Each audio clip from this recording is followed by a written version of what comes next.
pokoknya 2009 sampai 2010 tuh aku bener-bener jatuh sejatuh-jatuhnya. Sampai kayak orang disulap lah. Jadi aku bisnis keluarga mengalami down yang sangat luar biasa.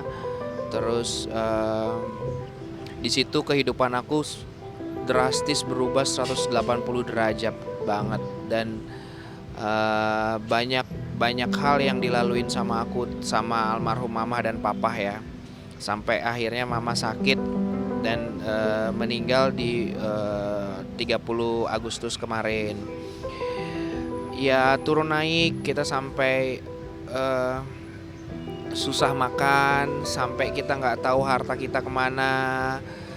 Mungkin kalau aku cerita mungkin gak cukup 1 hari aku cerita karena panjang sekali. Tapi intinya adalah aku mengalami satu perjalanan hidup yang cukup menarik lah buat aku lewatin. Dan sebenarnya aku kalau cerita ini tuh sedih sih, nggak mau terlalu dalam. Tapi yang jelas bahwa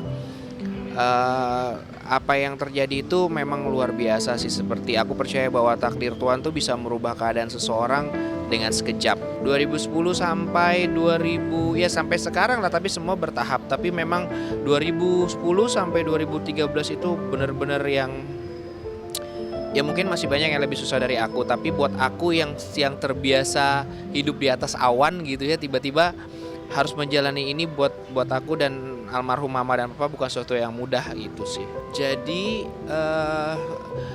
ada beberapa pihak memang yang nolong saya. Salah satunya produser Parahayu itu ngasih saya kontrak. Terus pada saat malam tegangnya itu saya lagi disuruh bayar, nggak tau lah, almarhum papa sama mama lagi terdesak apa segala macam, sampai dicari polisi. Waktu itu aku telepon karena aku pakai handphone yang kecil gitu ya.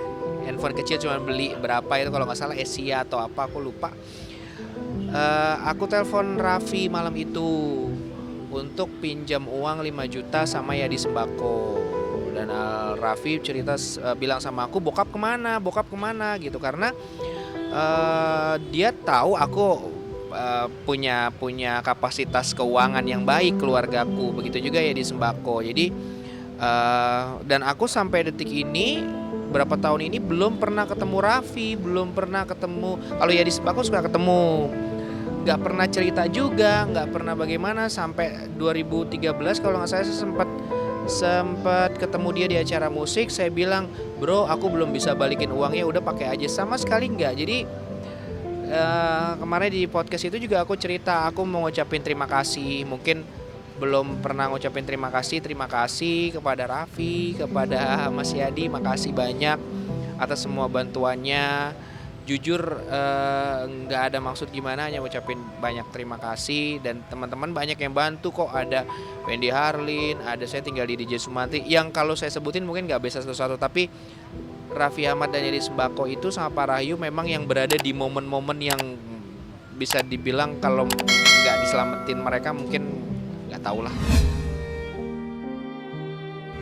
Aku jujur sebenarnya malu banget cerita kayak gini karena aku nggak pernah sama sekali menceritakan tentang perihal hidupku, terutama di media dan lain-lain. Jadi aku sumpah ya, maksudnya aku nervous iya, gugup iya, kayak baru pertama kali wawancara. Karena buat aku nggak pernah sharing tentang hal ini. Dan sama Kang Ferdi tadi barusan masih setelah teleponan, ini kenapa jadi rame gini sih sebenarnya, ya nggak apa-apa. Sampai akhirnya banyak yang DM aku nawarin beberapa bantuan, tapi aku sama sekali bukan nggak mau, karena aku nggak pernah cerita untuk dikasihanin, enggak gitu loh. Karena bukan itu tujuanku, hanya sharing bahwa jadi aku kalau ketemu orang, kadang orang masih berpikir ayo Res kita ketemu di hotel mewah, karena aku cuma mau menghilangkan part itu, bahwa ya kalau ketemu, karena kan nggak mungkin kadang aku nolaknya, aduh gue lagi di luar kota, aduh gue lagi gak enak badan, atau gue lagi, kadang-kadang teman-teman media juga suka, Res realitian yuk, ini aku nolak itu ini lagi di padahal gimana mau realitian, ibaratnya kemarin ongkos juga nggak ada. Cuman kan aku nggak terbiasa menceritakan itu, makanya pas ini kok sampai rame gini aku juga nggak ngerti. Aku cuman takut sih, maksudnya Lesti Lambang udah lama nggak keluar, takutnya cari sensasi. Enggak, karena memang ini cerita keadaan nyata dan mudah-mudahan teman-teman bisa nerima sih. Sebenarnya sampai hari ini pun aku masih dalam proses berjuang ya, maksudnya karena mungkin teman-teman juga tahu bahwa aku sama sekali tidak pernah mau menunjukkan, aku selalu menunjukkan bahwa everything I'm okay. Kadang aku masih bisa sharing rezeki sama teman-teman walaupun itu duit tinggal segitu-gitunya gitu. Jadi aku cuma ingin sekali lagi menyampaikan yang aku garis besarin, bahwa aku cuma ingin merilis perasaanku, keadaan aku, supaya aku tidak terbebani.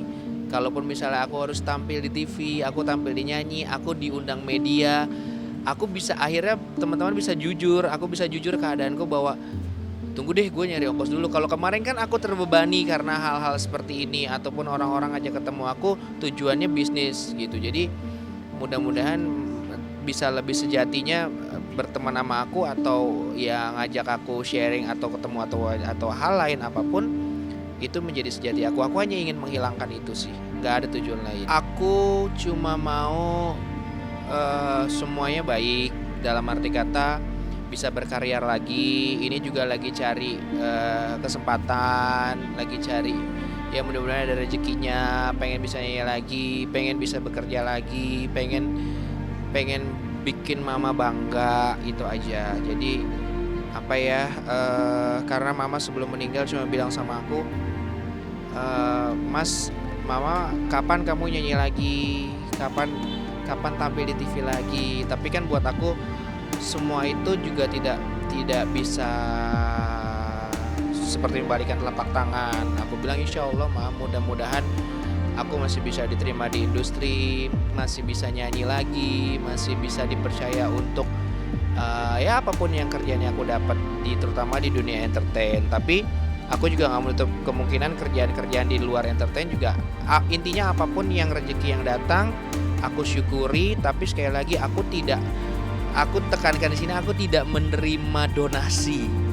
Aku nggak menerima donasi, aku tidak menerima bantuan transferan, enggak. Tapi kalau aku dikasih kerjaan aku mau, karena tujuanku cerita podcast ini bukan untuk tujuan itu. Aku hanya merilis, dan aku juga kaget kalau akhirnya bisa sampai sebesar ini ya. Mudah-mudahan teman-teman bisa nerima aku, dan aku bisa survive lagi, masih bisa diterima. Terima kasih buat semua teman-teman doanya yang sudah masuk ke aku lewat Instagram, lewat TikTok, lewat WhatsApp, semuanya. Bahkan teman-teman dekatku pun, kenapa lu nggak cerita sih keadaan kayak gini, mereka nggak tahu, karena memang aku sangat menutupi ini. Pembelajarannya bahwa aku sekarang dari kejadian itu, yang aku tidak akan pernah berpikir bahwa aku bisa hidup susah, tidur di tempat yang begitu sempit, makan menunggu, ternyata dalam sekejap itu bisa hilang kon. Jadi buat aku pembelajarannya adalah sekarang aku ngejalanin semuanya ikhlas,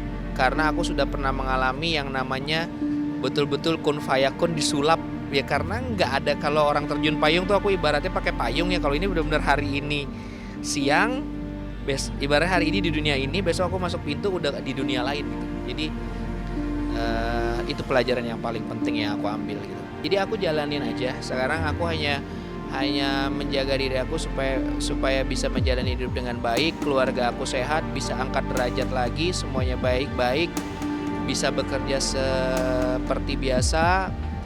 Mudah-mudahan orang masih percaya saya nyanyi, itu aja sih. Nggak ada plan mau bikin ini belum sama sekali. Karena aku berita ini aja aku honestly kaget banget gitu. Maksudnya ya cuman mau sharing aja, tapi jadi begini ya. Insya Allah lah, mudah-mudahan juga di atas sana Mama Ridho nggak marah kalau aku cerita gini. Karena selama ini kan Mama jangan sampai orang tahu ya, jangan sampai media tahu apa segala macam. Tapi ternyata sekarang ya mungkin aku harus jujur lah keadaan aku sesungguhnya, hanya itu.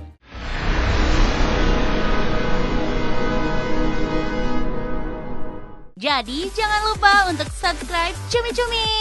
Ditekan ya tombol lonceng merahnya.